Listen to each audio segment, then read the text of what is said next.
The Assembly will now hear an address by His Excellency Philip Isidore Mpango, Vice President of the United Republic of Tanzania.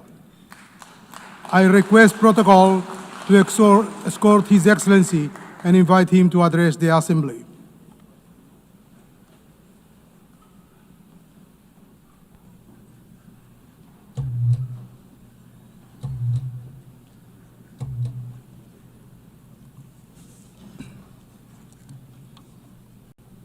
Madam President, Excellencies, distinguished delegates, this year we gather at a historic moment when we are commemorating 80 years since the founding of the UN, but in a somber mood.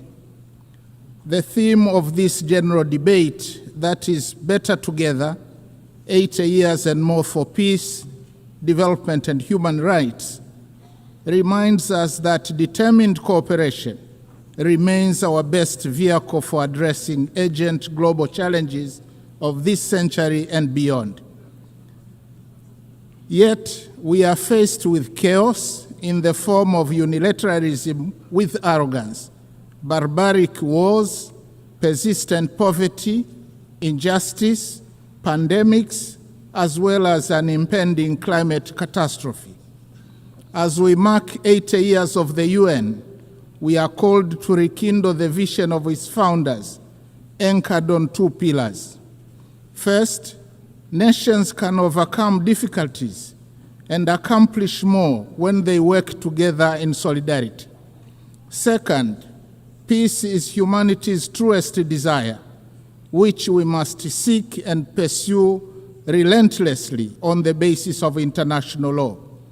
By contrast, war is undesirable. It is a senseless path to resolving conflicts on which everybody loses, and its bitter fruits include unspeakable loss of innocent lives, too many orphans, widows, and refugees, as well as wanton destruction. Yet the United Nations Charter has guided us through many challenges over the past 80 years, reminding us to uphold peace, justice, cooperation, and dialogue to resolve conflicts. Today, as the world faces new tests, we must therefore hold firmly to these same principles, for it is only by respecting and living by the Charter that we can honor the past and build a safer and better future for all of us. Excellencies, the past 8 decades also remind us that change is the only constant in our world. The challenges of today are not the same as those of yesterday, nor will they be the same tomorrow. Thus, for the UN to remain relevant and is true to its noble mission, it must embrace change. Tanzania welcomes the UN 80 Reform Initiative unveiled in March this year, which seeks to enhance efficiency across the UN system and strengthening effectiveness. My country stresses the importance of upholding the principles of transparency, equity, and objectivity in the process, so as to renew trust and foster inclusive global governance. We thank the Secretary General for engaging member states in this endeavor. Nevertheless, Tanzania reiterates Africa's position on redressing the continent's underrepresentation in the Security Council and calls for admission of at least 2 permanent seats for Africa with veto power, as articulated by the Zuluini Consensus. Tanzania also joined other countries of the Global South in demanding urgent and comprehensive reform of the global financial system. While we support the outcomes of the 4th International Conference on Financing for Development held in Seville, Spain this year, we renew the call for scaling up long-term concessional financing, revising sovereign credit rating frameworks, and rethinking debt sustainability assessments in order to unlock capital for investment in infrastructure, education, health, and climate adaptation. We reiterate our demand for increased voice and representation of Africa in the governance structures of the IMF and the World Bank. These noble demands have gone unheeded for a very long time and must be addressed now.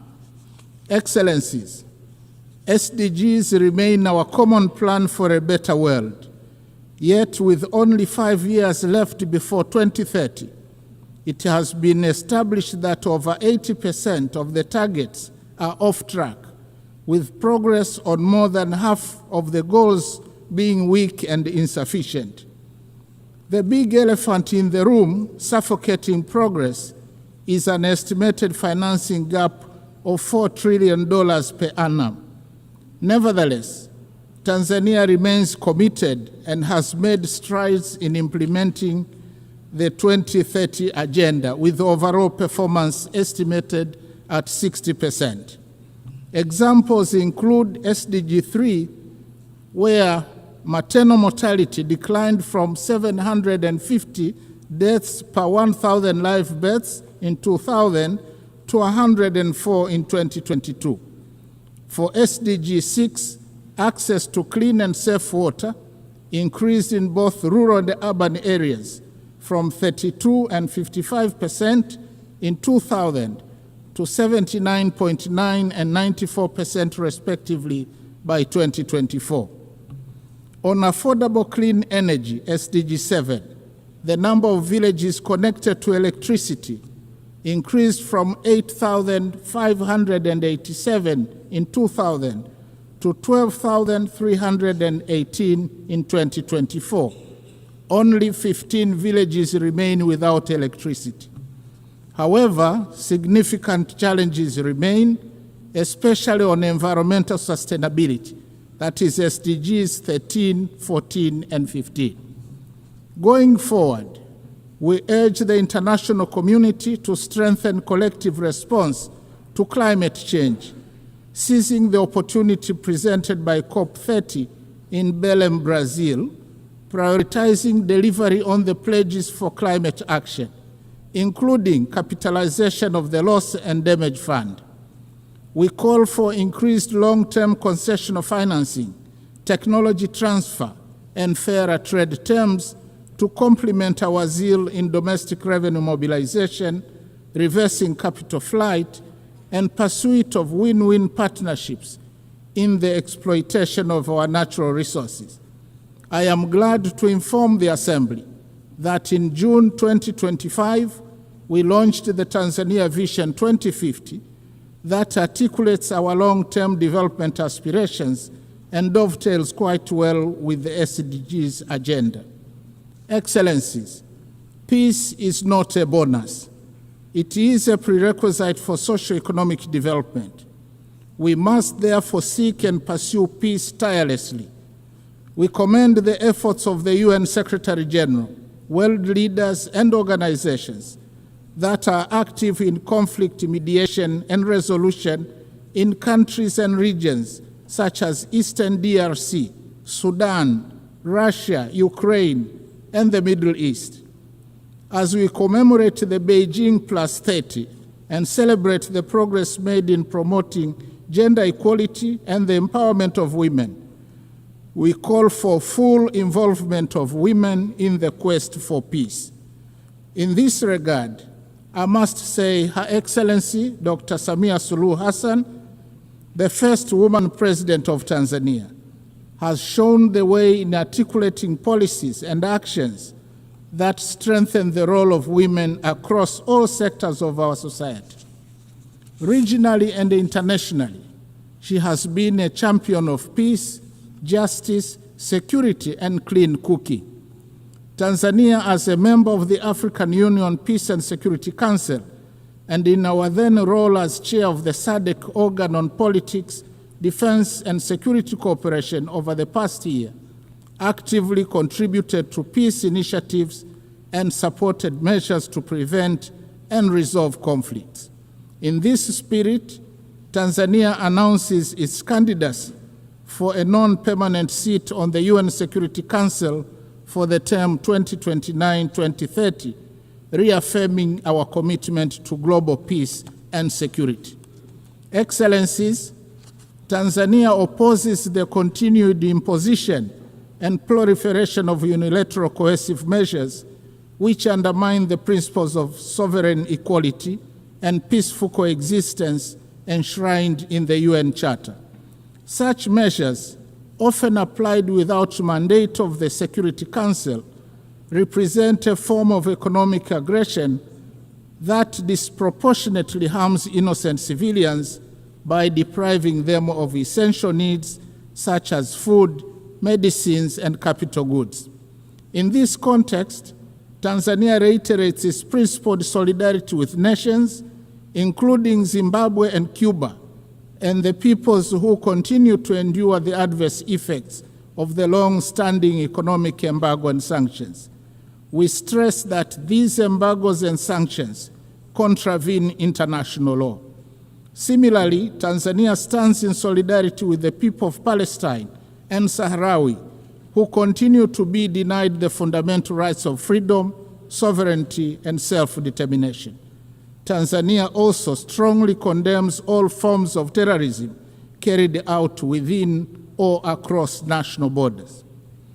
Madam President, Excellencies, and distinguished delegates, in his last speech to the United Nations General Assembly prior to retirement in 1985, Mwalimu Julius Nyerere, the founding president of my country, articulated the principle that, and I quote, "To be silent when we see danger, to refrain from attacking policies which are seen as contrary to the interests of peace and justice, to do these things would be to surrender our freedom and our dignity. That we shall never do." End of quote. Following the same principle, Tanzania considers unilateralism and misuse of military might, as well as shameful incapacity of the international community and global powers to bring an end to bloodshed and horrific wars raging in many places around the world, to be unacceptable. Similarly, Tanzania condemns the resurging use of the law of the jungle as a means of resolving conflicts, as well as committing atrocities that cast shame on the whole of humanity, particularly extreme violence against children, women, the sick, and the elderly in conflict situations, as well as imperial attitudes, including that of regarding Africa as a free mine to be exploited and ample land to be plundered. The hypocrisy and scandal of international companies, some of which are state-sponsored, to continue to prosper from the exploitation of Africa's natural wealth while causing or supporting conflicts, should be brought to an end now. Instead, Africa needs win-win partnerships in the exploitation of our natural wealth.